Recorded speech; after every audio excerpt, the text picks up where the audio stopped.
Hi viewers, in the last video we covered the unboxing of AOOCCI V30s dash camera, and in this video we are going to cover the installation, like how many ways we can install it, and the clarity of it, and whether you should consider it for buying or not, and then the pros and cons and many more. Let's get into it. I'm inside my car now, and you can see that engine is not turned on yet, but the camera, since I've connected this to the hardwiring kit, is still showing up, is still working, and you can increase and reduce the brightness also by just swiping up and down on the screen.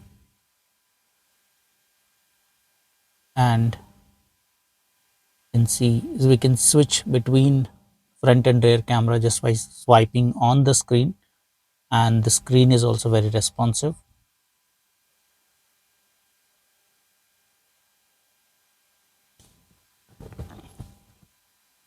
Let's see what all other features it offers. You can tap on the screen and you'll see the settings here. You can go to the settings, or you can click on back, and here you can see the settings. And it also has a connectivity with Apple CarPlay and Android Auto, and both the connectivities are really seamless. And when you go to the system, you can see like theme, there are 3 themes provided, so you can choose whatever theme you like. And there is an option called ADAS. You can turn on or off the ADAS.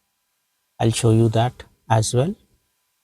And then streaming media on, you can turn on, turn off. Okay, and you can use the multi-screen or the full screen mode, and you can link your phone to this device, and the Miracast or the Screencast will work. I'll show you that as well. And this is the screen time, like how long you want to keep the screen turned on. uh, Basically I keep it for hardly 60 seconds only, and the reason is we can lock the screen if you feel like it is distracting or while driving at night you feel like the brightness of the screen is more and you don't want to reduce the brightness. You can just click on the power button and it locks the screen, but the recording continues. Okay, so I keep it for 60 seconds so that like if I want I can uh, just see that, and then whenever if it is not required, it will be turned off, like the screen will be turned off. Okay, and this is the storage status, and we have language selection also. By default it is English. I have selected English only, and it is the time setting and the driver habit selection, like whether it is a left hand drive or right hand drive. In India we have the right hand drive only, so I selected it. And there are the video settings, which resolution you want, 2K, 4K. Front you can record 4K, but I kept it as 2K so that it doesn't consume a lot of space. Okay, and the video duration, so you can select like how long like the video should be. If you want 120 seconds, 60 seconds, 300 seconds, you can select that. Based on that, every clip will be recorded for that much duration. By default 300 seconds is better, because you like if you want to go back and watch the videos, like what all places you covered, and if you want to see all those things, if it is 60-minute video you'll have hundreds of videos, so it is better to have 5 minutes 300 seconds. It supports two codecs, 265 H265 and 264. Anyway, 265 was not working for me when I configured it, so I just selected 264. And there is a time lapse monitoring off and time lapse duration also. So anyway, I'm not recording it like the time lapse, so I just turned it off. And rear camera turn on and off, you can turn off the rear camera also if you want, uh, or if you want to keep the rear camera recording also, you can keep it. Better to turn on the rear camera. Okay, and then the sound, you can record the sound also, but the issue is it will not record the sound outside the car. It is the device will record the sound, so it comes with an inbuilt mic, so it will record the sound inside the cabin. So whatever you are talking while on the go, then all those will be recorded. It all depends on individual need, like if someone wants it, they can turn it on or off. When I go back, there you can see the brightness, you can increase or reduce the brightness. Okay, but maybe we don't need this setting, because usually when we go to the camera, the live feed, we can reduce the brightness there itself. This is sound settings, like uh, volume. What is the volume, like when it gives any alert or something, then what is the volume that should play? It shouldn't be annoying, so you can keep the volume as per your need. And then the keypad sound, turn on and turn off sound. And this is the ADAS warning, that when you switch any lane or something, or if the uh, opposite vehicle is, or the vehicle ahead of you is too close, then probably um, it gives the warning. So you can see here, front car, lane change, or collision, or anything, all those things you can configure here. Okay, app download. um, you can, there is an app, you can download that. I'll show you that app as well. You can download, you can scan this and you can download the app. The only advantage is you can, while on the go, you can watch the videos, like if you want to see earlier videos or something, it will connect with the device, and then you can watch the videos on the mobile. But the issue is you have to be in the car, and it has to be connected with the car Wi-Fi. This is the car Wi-Fi, or the device Wi-Fi. It shows here. You have to connect to this, then only it will work. Otherwise, it will not work. So I don't feel like an interesting feature, but yeah, there is a provision. So it comes with the SD card slot also, because obviously to record a video we need memory, right? So it supports up to, I guess, 256. I've installed 128 GB. Okay, and you can restore the factory settings. And this is about the device. Okay, I'll show you how the Android Auto works. I've connected my mobile to the device. This is the device Bluetooth. It will show, and when you connect to it,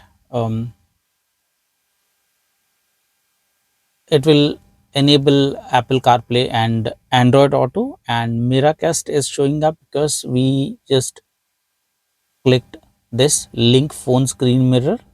So if you turn it off and go back, you will see the Android Auto option.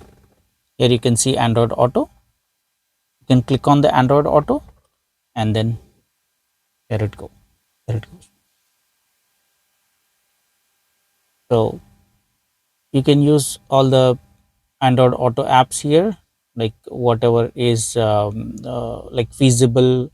Not all apps are feasible. Don't think that you can install uh, Netflix or CarPlay, and then Netflix and what is that, other video streaming apps. Okay, and it will work. No, it doesn't work like that. And even the YouTube doesn't work directly. You have to install an app called CarStream. and then the YouTube will work using the card stream. However, the screen size would be like this only. One sec, let me. So this is the maximum screen size that you can see. It is approximately the same size of your mobile. What you see on the mobile, you may be able to see the same thing. Okay, you don't expect please don't expect that the entire screen will be like when you zoom it or when you play it on the full screen mode, it will show up on the entire screen. No, it doesn't work like that. Android Auto reserves some space for the location to work. Let me pause this. Okay, so this much space is reserved for other apps, and this is for the maps to work. Maybe this is the limitation, or maybe for the apps on the car, company might have restricted like that so that the apps can work seamlessly. I tried multiple options, but that doesn't go off, so you cannot zoom out or zoom into that. Okay, and when you want to go back, or you can simply one sec, let me turn on the engine.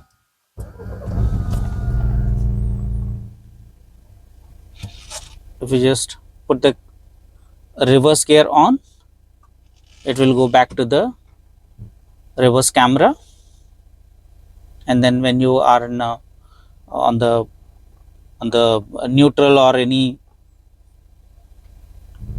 forward gears, then it will again switch back to the Android Auto.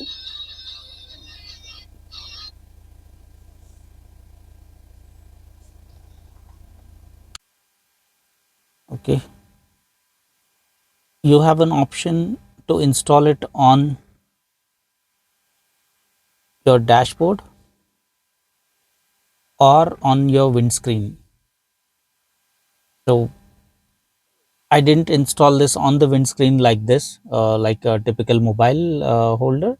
The issue is, the problem is, it was blocking my view, and it was not convenient for me, and the camera module um, was blocked with that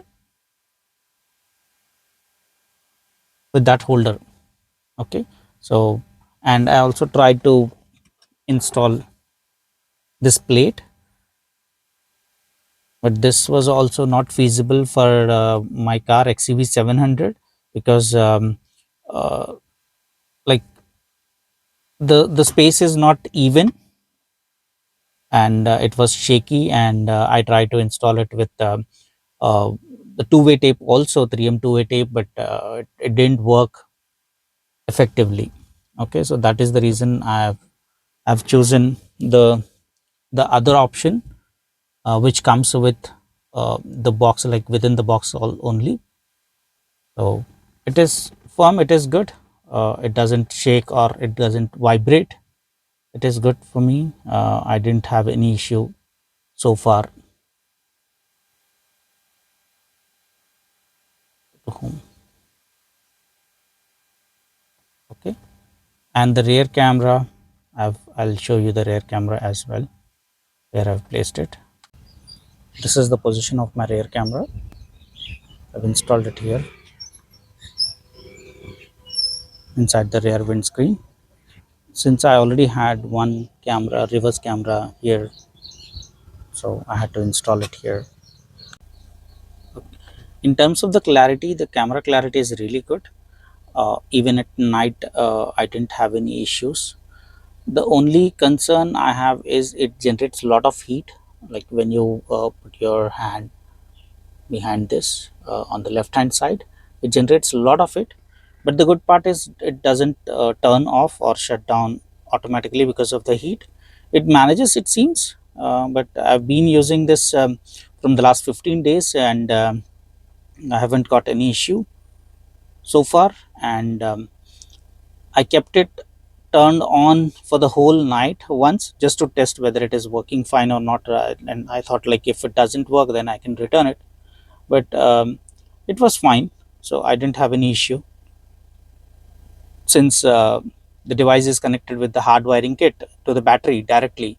So I could uh,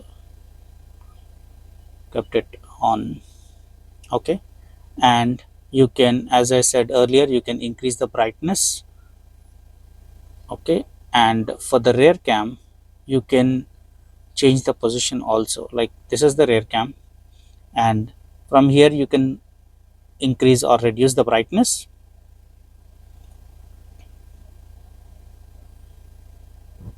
And from the left hand side, you can adjust the viewing angle of the camera as well. So you don't have to uh, touch the camera, adjust it manually every time. You can set the viewing angle. This I find really interesting.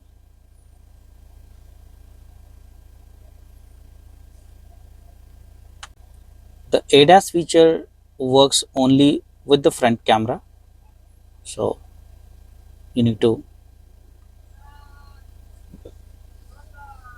switch to the front camera. And when you drive, it gives the alerts. And now you can see it is showing that there is a vehicle ahead, and it shows the distance from the device. Okay, while driving, you'll see similar sort of as alerts, and then it gives voice messages also, voice alerts also, saying that if the vehicle is too close, it says the car is too close, or when you change the lane, it gives a warning message also. So that is interesting. And you can see this green line, it is an indicator, like it calibrates uh, by it checks the road and calibrates accordingly. And you can adjust the front camera also if you want. You can adjust the height also.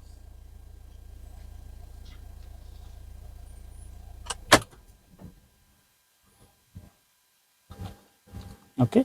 And as I said earlier, you can turn off the, or you can just turn off the screen by clicking the power button once, and it is back.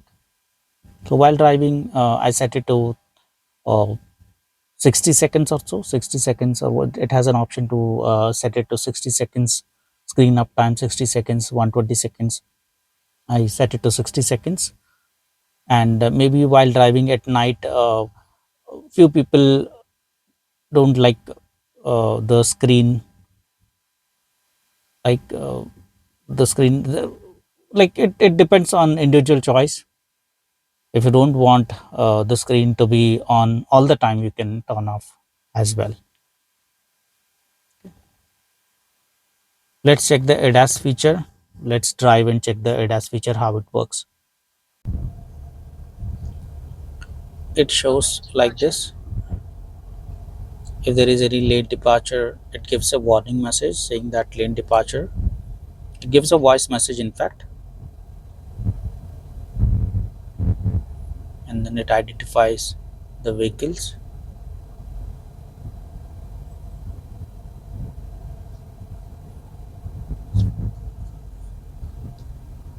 Attention to the front car. The lane departure.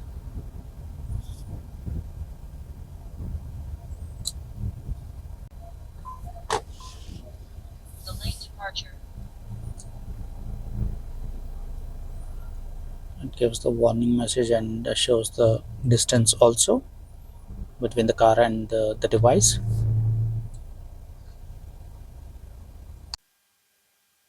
Another thing which I forgot to mention, like even though you install this with the hardwiring kit, you can make sure that you can turn on this device on ignition. You can connect this to the ignition, and then it will work only when the car engine is turned on. but I wanted to have it always on kind of thing for few reasons. So that is the reason I've installed it or directly connected with the battery using the fuse only. Like you can connect the device to the fuse directly, or the other option is uh, the car charger, 12-volt charger. If you have in the car, the port socket, you can connect that. There is a kit available in the box. You can connect to that as well. So it all depends on individual need, like how you want. Okay, but overall the conclusion is the device is really good with a big screen and with the ADAS feature, really responsive, fast, and boots up very fast, hardly 3 to 4 seconds. And it supports YouTube also on the go. And for few cars, what happens is the videos will not play like while you are driving, but which is not recommended also. And I never recommend anyone to drive on the go. If you are driving, please focus on the driving, otherwise it distracts a lot. Like the distraction is too much, so I don't recommend that. I'll share the device buying link in the description. You can buy it online, and it takes around 15 days to get it delivered. So overall my experience is really good. I'm really happy with this device. So I definitely recommend to buy it. I've been using it from the last 15 days and it is really good. Okay, so that's it on the device. Please do subscribe for more videos. Thank you.